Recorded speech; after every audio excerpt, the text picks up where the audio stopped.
Assalamualaikum warahmatullahi wabarakatuh. Kembali lagi di channel saya, Welinda Ahmad. Apa kabar Anda semuanya? Semoga Anda selalu dalam keadaan sehat walafiat dan dilancarkan segala urusannya serta dimudahkan rezekinya. Amin. Di video kali ini saya akan membahas lakukanlah 3 hal agar bantuan Anda cair di tahap-tahap berikutnya. Nah, 3 hal yang harus dilakukan KPM PKH maupun BPNT adalah, di video kali ini saya akan menjelaskan secara gamblang 3 hal yang harus dilakukan bagi KPM BPNT maupun KPM PKH yang tidak cair bantuannya dan ingin segera cair bantuannya. Nah, 3 hal itu apa saja Kak? Mari simak video penjelasan di sini sampai habis, jangan di-skip agar tidak menimbulkan gagal paham dalam menonton video ini. Dan bagi Anda yang baru bergabung di channel ini, saya ucapkan selamat datang dan terima kasih. Jangan lupa untuk terus dukung channel ini dengan cara klik tombol subscribe, aktifkan notifikasi loncengnya agar Anda mengetahui setiap saya mengupdate info-info terbaru. Kemudian jika Anda suka silakan di like dan di share ke berbagai media sosial Anda. Nah, alhamdulillah mendekati pencairan yang tahap ketiga sudah sebentar lagi, yakni di bulan Juli tahun 2021, artinya sudah di depan mata bulan-bulan pencairan di tahap yang ketiga. Nah, perlu diketahui bagi Anda yang kemarin bantuannya tidak cair, harap segera melakukan 3 hal berikut ini. Yang pertama adalah lakukan pembaharuan KK apabila terjadi perubahan komponen di dalam rumah tangga Anda.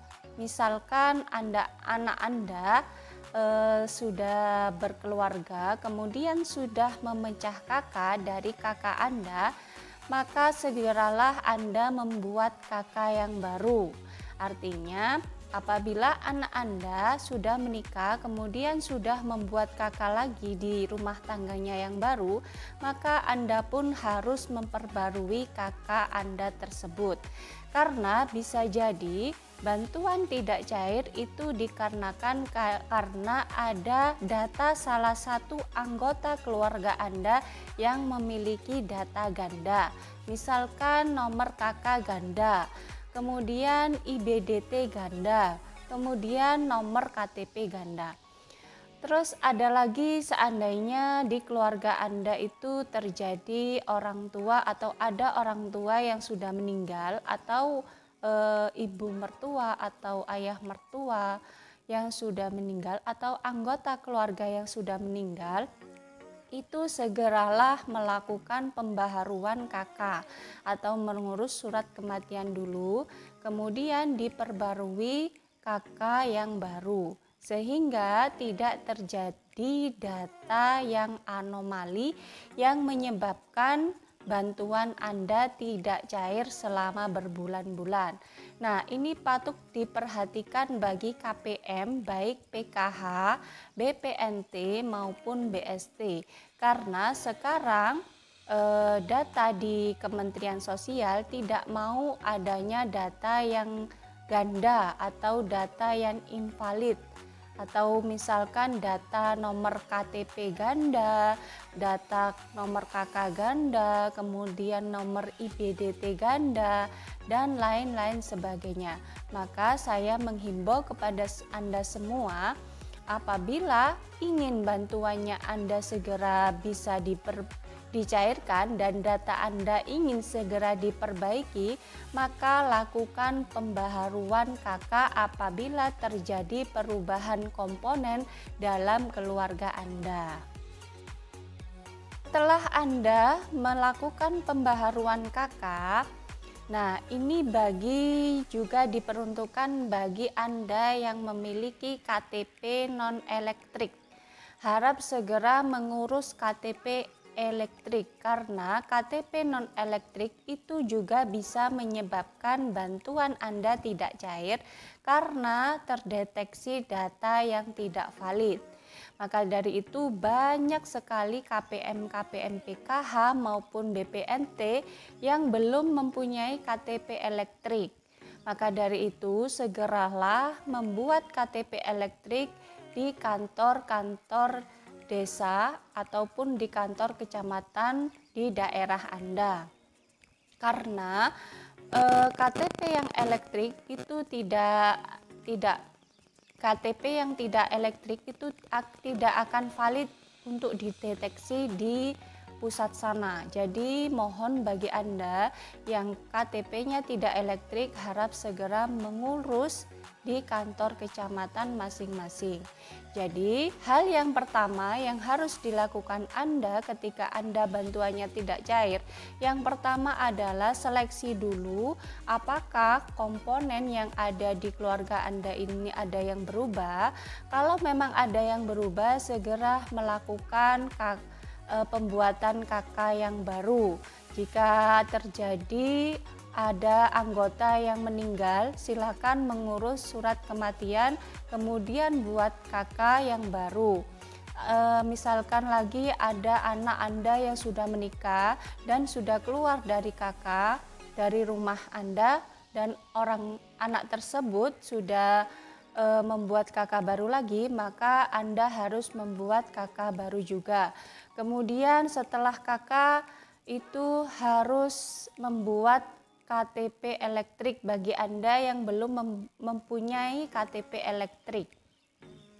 Karena di pusat itu tidak menerima nomor NIK yang tidak elektrik karena rentan akan data yang invalid. Kemudian yang kedua adalah hal yang kedua yang harus dilakukan oleh KPM PKH baik BPNT maupun BST itu adalah yang kedua, laporkan kepada operator desa atau ke pendamping PKH-nya setelah Anda membuat KK yang baru atau KTP yang baru. Misalkan dari KTP yang belum elektrik ke yang elektrik, atau dari KK yang lama ke KK yang baru. Misalkan itu tadi baru membuat KK baru, harap segera langsung melaporkannya kepada operator desa dan pendamping PKH-nya. Kemudian bagi yang bantuan BPNT, harap segera melaporkan pada pendamping TKSK yang ada di kecamatan masing-masing. Biasanya TKSK itu mengantornya di kantor kecamatan. Agar supaya data Anda bisa diinput yang terbaru, kemudian bisa dilaporkan ke Kementerian Sosial, sehingga Kementerian Sosial terus memperbaiki data-data Anda yang tidak valid yang menyebabkan bantuan Anda tidak cair. Setelah Anda melaporkan pada pendamping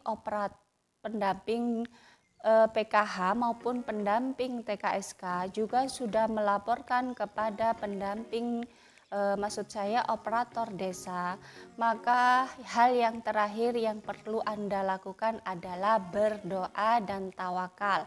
Karena segala ikhtiar sudah kita lakukan, sudah Anda lakukan, maka hal yang terakhir adalah berdoa agar supaya pencairan Anda di tahap-tahap selanjutnya bisa cair seperti halnya yang lainnya.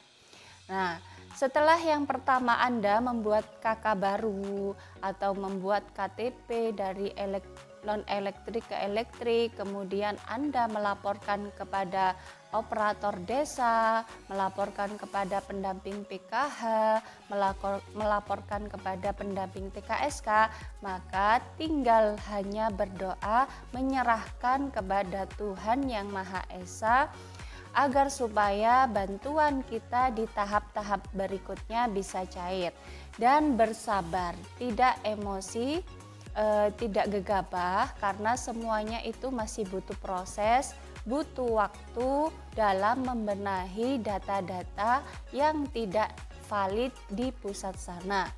Karena data yang menumpuk ada sebanyak 21 juta data se-Indonesia, maka tidak mungkin itu akan bisa dibenahi dalam waktu singkat. Maka dari itu berdoa supaya data kita bisa dibenahi dan akhirnya bantuan Anda bisa cair di tahap-tahap yang berikutnya. Itu tadi sekilas penjelasan dari saya terkait 3 hal yang harus dilakukan bagi Anda yang bantuannya tidak cair. Semoga penjelasan ini bermanfaat bagi Anda semua. Dan bagi Anda yang belum subscribe channel ini, silakan di-subscribe karena subscribe itu gratis. Kemudian aktifkan lonceng notifikasinya agar Anda mengetahui setiap saya mengupdate info-info terbaru. Kemudian like dan share ke berbagai media sosial Anda. Dari saya, wallahul muwafiq ila aqwamit thoriq. Wassalamualaikum warahmatullahi wabarakatuh.